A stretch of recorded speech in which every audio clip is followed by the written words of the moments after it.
Hello दोस्तों, कैसे हो आप सभी लोग। आशा करते हैं आप सभी लोग अच्छे और मस्त होंगे। जैसा कि आप सभी को पता होगा, मैंने जो है नेवी एमआर के लिए फ्री लक्ष्य बैच स्टार्ट किया था, जिसकी जो क्लासेज हैं हमारे यूट्यूब चैनल पर लगातार चल रही हैं। अगर आप लोगों ने अभी तक नहीं देखा है तो आप लोग हमारे चैनल के प्ले लिस्ट में जा करके हर एक वीडियो आप लोग subject wise, chapter wise, topic wise देख सकते हैं।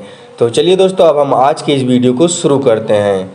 तो दोस्तों, जिनमें हमारा पहला क्वेश्चन है, ये जो है स्पॉन्डिलाइटिस नामक रोग कौन से अंग को प्रभावित होता है। तो आपको बताना है दोस्तों कि स्पॉन्डिलाइटिस नामक रोग से कौन सा अंग प्रभावित होता है। तो लीवर प्रभावित होता है, या बड़ी आंत प्रभावित होता है, या मेरुदंड प्रभावित होता है, या फेफड़ा। तो जल्दी बताइए इसका राइट आंसर क्या होगा। तो दोस्तों, यदि आप सभी को आंसर पता रहा है तो सबसे पहले आप लोग आंसर को कमेंट कीजिए, उसके बाद जो है आप लोग आंसर को देखिए, और लास्ट में हमें ज़रूर आप लोग बताना कि आप लोगों ने जो है कितने क्वेश्चन में से कितना क्वेश्चन सही किया। तो देखिए, इसका जो राइट आंसर हो जाएगा हमारा मेरुदंड है। स्पॉन्डिलाइटिस नामक रोग से जो है मेरुदंड अंग प्रभावित होता है। तो ऑप्शन सी नंबर हमारा बिल्कुल राइट आंसर हो जाएगा। चलिए देखते हैं अब हम अगला क्वेश्चन। अगला क्वेश्चन है हमारा, ध्वनि का वेग अप्रभावी रहता है। तो आपको बताना है कि ध्वनि का वेग अप्रभावित रहता है किससे होता है। दाब से, आर्द्रता से, ताप से, या सभी से। तो जल्दी बताइए इसका राइट आंसर क्या होगा। तो देखिए, जो ध्वनि का वेग अप्रभावी रहता है वह रहता है दाब से। तो ऑप्शन ए नंबर हमारा बिल्कुल राइट आंसर हो जाएगा। चलिए देखते हैं अब हम अगला क्वेश्चन। जो अगला क्वेश्चन है हमारा, टेलीफोन लाइन में प्रभावित ऊर्जा है। तो आपको बताना है कि जो टेलीफोन रहता है हमारा, टेलीफोन लाइन में प्रभावित कौन सी ऊर्जा है। ध्वनि ऊर्जा है, रेडियो ऊर्जा है, वैद्युत ऊर्जा है, या यांत्रिक ऊर्जा है। तो देखिए, जो टेलीफोन लाइन में प्रभावित ऊर्जा है वह हमारी वैद्युत ऊर्जा है। तो ऑप्शन सी नंबर हमारा बिल्कुल राइट आंसर हो जाएगा। चलिए देखते हैं अब हम जो है अगला क्वेश्चन। अगला क्वेश्चन है हमारा, किस संगीत के स्तर को विशेषता किस पर निर्भर करती है। तो आपको बताना है कि किसी है, एक किस नहीं किसी है, ठीक है। किसी संगीत के स्तर को विशेषता किस पर निर्भर करती है, ठीक है। तो ये जो है निर्भर करती है इसकी हार्मोनिकता पर। तो ऑप्शन डी नंबर हमारा बिल्कुल राइट आंसर हो जाएगा। चलिए चलते हैं अब हम अगले क्वेश्चन की तरफ। अगला क्वेश्चन है हमारा, बर्नौली समीकरण किससे संबंधित है।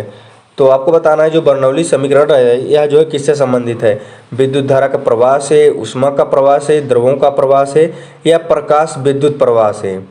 तो देखिए, जो बर्नौली समीकरण है हमारा यह द्रवों का प्रवाह से संबंधित है। तो ऑप्शन सी नंबर हमारा बिल्कुल राइट आंसर हो जाएगा। चलिए देखते हैं अब हम अगला क्वेश्चन। जो अगला क्वेश्चन है हमारा, दूध किसके कारण खट्टा होता है। तो आपको बताना है कि दूध किसके कारण खट्टा होता है। तो ये जो है होता है हमारा लैक्टिक एसिड के कारण। तो ऑप्शन डी नंबर हमारा बिल्कुल राइट आंसर हो जाएगा। लेकिन अब आप लोग सोचते होंगे कि दूध जो है खट्टा कैसे होता है, ये तो खट्टा नहीं लगता है। तो मतलब जब दूध आप देखेंगे, जब दूध मतलब ख़राब हो जाता है मतलब रखे हुए, तो उसके बाद जो है खट्टा लगने लगता है। तो वह जो है किसके कारण होता है। तो होता है हमारा लैक्टिक एसिड के कारण, ठीक है। इसमें क्वेश्चन पूछ रहा है, ठीक है। तो दूध किसके कारण खट्टा होता है, तो लैक्टिक एसिड के कारण। तो ऑप्शन डी नंबर हमारा बिल्कुल राइट आंसर हो जाएगा। चलिए देखते हैं अब हम अगला क्वेश्चन। अगला क्वेश्चन है हमारा, विशिष्ट गुप्त ऊष्मा का एसआई मात्रक क्या है। तो आपको बताना है कि विशिष्ट गुप्त ऊष्मा का एसआई मात्रक क्या है। जूल है, जूल प्रति किलोग्राम केल्विन है, या जूल प्रति किलोग्राम है, या इनमें से कोई नहीं।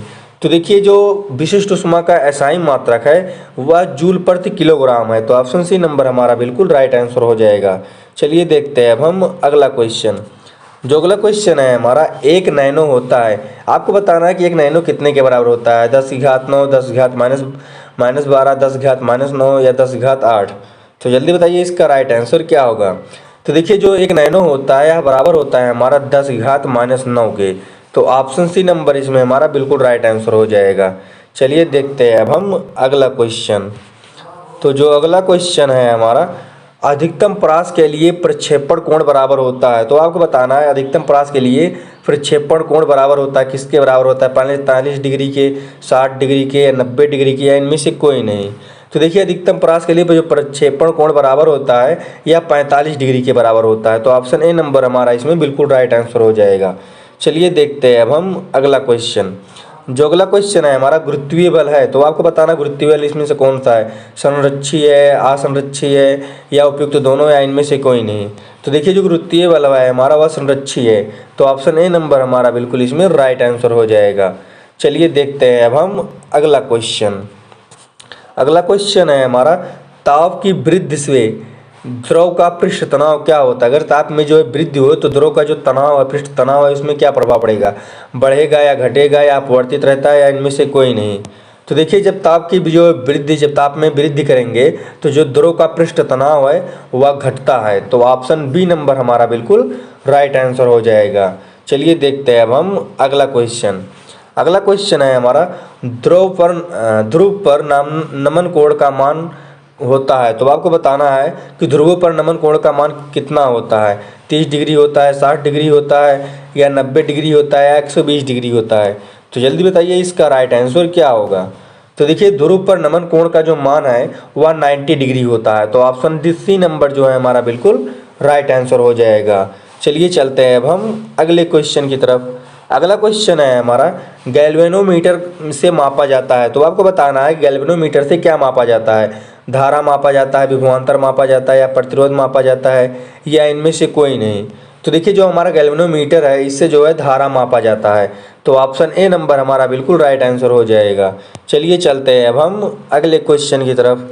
तो जो अगला क्वेश्चन है हमारा, तरंगति के कण के महत्तम विस्थापन को कहते हैं। तो आपको बताना है कि तरंगति के कण के जो महत्तम विस्थापन को क्या कहते हैं। आयाम कहते हैं, तरंगदैर्घ्य कहते हैं, आवृत्ति कहते हैं, या कला कहते हैं। तो देखिए जो तरंगति के कण है इसके महत्तम विस्थापन को आयाम कहा जाता है। तो ऑप्शन ए नंबर हमारा बिल्कुल इसमें राइट आंसर हो जाएगा। चलिए चलते हैं अब हम अगले क्वेश्चन की तरफ। अगला क्वेश्चन है हमारा, पौधे नाइट्रोजन को किस रूप में ग्रहण करते हैं। तो आपको बताना है जो पौधे होते हैं वो नाइट्रोजन को किस रूप में ग्रहण करते हैं। नाइट्रेट रूप में, नाइट्राइट रूप में, अमोनिया रूप में, या एमाइड रूप में। तो जल्दी बताइए इसका राइट आंसर क्या होगा। तो देखिए जो पौधे होते हैं वो नाइट्रोजन को जो है नाइट्रेट रूप में ग्रहण करते हैं। तो ऑप्शन ए नंबर हमारा बिल्कुल राइट आंसर हो जाएगा। चलिए देखते हैं अब हम अगला क्वेश्चन। जो अगला क्वेश्चन है हमारा, गुरुत्वाकर्षण के नियतांक जी का मान सभी ग्रहों पर समान रहता है, या भिन्न भिन्न ग्रहों पर भिन्न भिन्न रहता है, या पृथ्वी पर सबसे अधिक होता है, या सूर्य पर सबसे कम होता है। तो जल्दी बताइए इसका राइट आंसर क्या होगा। तो देखिए जो गुरुत्वाकर्षण का नियतांक है यानी कैपिटल जी का जो मान है वो सभी ग्रहों पर समान रहता है। तो ऑप्शन ए नंबर इसमें हमारा बिल्कुल राइट आंसर हो जाएगा। चलिए देखते हैं अब हम अगला क्वेश्चन। जो अगला क्वेश्चन है हमारा, प्रतिबल और विकृत अनुपात कहलाता है। तो आपको बताना है कि प्रतिबल और विकृत का अनुपात क्या कहलाता है। घर्षण गुणांक कहलाता है, या प्रत्यास्थ गुणांक कहलाता है, या सैन्यता गुणांक कहलाता है, या पृष्ठ तनाव कहलाता है। तो देखिए जो प्रतिबल और विकृत का अनुपात है यह हमारा प्रत्यास्थ गुणांक कहलाता है। तो ऑप्शन बी नंबर हमारा बिल्कुल राइट आंसर हो जाएगा। चलिए चलते हैं अब हम अगले क्वेश्चन की तरफ। जो अगला क्वेश्चन है हमारा, बर्फ के गलन की गुप्त ऊष्मा है। तो अब आपको बताना है कि बर्फ के गलन की गुप्त ऊष्मा को कितनी है। 42 कैलोरी प्रति ग्राम है, या 980 कैलोरी प्रति ग्राम है, या 80 कैलोरी प्रति ग्राम है, या 536 कैलोरी ग्राम है। तो यह जो है दोस्तों 80 कैलोरी प्रति ग्राम है। इसमें जो हमारा बर्फ की जो गलन गुप्त ऊष्मा या 80 कैलोरी प्रति ग्राम है। तो ऑप्शन सी नंबर हमारा बिल्कुल राइट आंसर हो जाएगा। चलिए चलते हैं अब हम अगले क्वेश्चन की तरफ। तो जो अगला क्वेश्चन है हमारा, विद्युत क्षेत्र की तीव्रता ई और भी में संबंध है। तो आपको बताना है कि विद्युत क्षेत्र की तीव्रता में ई और भी में क्या संबंध है। V बराबर D E upon D R, या V बराबर minus D E upon D R, या E बराबर minus D V upon D R, या E बराबर D V upon D R. तो देखिए जो इसका राइट आंसर हो जाएगा हमारा E बराबर minus D V upon D R. Option C number हमारा बिल्कुल राइट आंसर हो जाएगा। चलिए चलते हैं अब हम अगले क्वेश्चन की तरफ। तो जो अगला क्वेश्चन है हमारा, प्रिज्म में विचलन सबसे कम होता है। तो आपको बताना है प्रिज्म में विचलन सबसे कम किसका होता है। बैगनी रंग का, लाल रंग का, आसमानी रंग का, या इनमें से कोई नहीं। तो देखिए जो प्रिज्म है हमारा उसमें विचलन जो है सबसे कम लाल रंग का होता है। तो ऑप्शन बी नंबर हमारा बिल्कुल राइट आंसर हो जाएगा। चलिए चलते हैं अब हम अगले क्वेश्चन की तरफ। जो अगला क्वेश्चन है हमारा, विटामिन के आविष्कारक हैं। तो आपको बताना है विटामिन के आविष्कारक कौन है। रोनाल्ड रोस हैं, या हॉपिंग्स हैं, या लेड स्टीनर हैं, या रॉबर्ट कोच है। तो जल्दी बताइए इसका राइट आंसर क्या होगा। ये मोस्ट इंपॉर्टेंट क्वेश्चन है, आप लोग इसको याद रखेंगे, ठीक है। वैसे इसमें जितने भी लिए गए हैं सभी जो है मोस्ट इंपॉर्टेंट क्वेश्चन है, ठीक है। तो विटामिन के जो आविष्कारक हैं वह जो है हॉपकिंस हैं। तो ऑप्शन बी नंबर हमारा बिल्कुल राइट आंसर हो जाएगा। चलिए चलते हैं अब हम अगले क्वेश्चन की तरफ। तो जो अगला क्वेश्चन है हमारा, लौह अयस्क प्रकृति में किस अवस्था में पाए जाते हैं। तो आपको बताना है कि लौह अयस्क प्रकृति में किस अवस्था में पाए जाते हैं, ऑक्साइड अवस्था में, सल्फेट अवस्था में, नाइट्रेट अवस्था में या फास्फेट अवस्था में। तो देखिए जो लौह अयस्क है प्रकृति में या जो है ऑक्साइड अवस्था में पाए जाते हैं। तो ऑप्शन ए नंबर इसमें हमारा बिल्कुल राइट आंसर हो जाएगा। चलिए चलते हैं अब हम अगले क्वेश्चन की तरफ। जो अगला क्वेश्चन है हमारा, शुष्क बर्फ कहा जाता है। तो आपको बताना है शुष्क बर्फ जो है किसे कहा जाता है, ठोस कार्बन डाइऑक्साइड को या जो है गैलिनो को या गैलिना को या बोरेक्स को या इनमें से कोई नहीं। तो देखिए जो शुष्क बर्फ कहा जाता है या जो है ठोस कार्बन डाइऑक्साइड को कहा जाता है। तो ऑप्शन ए नंबर हमारा बिल्कुल राइट आंसर हो जाएगा।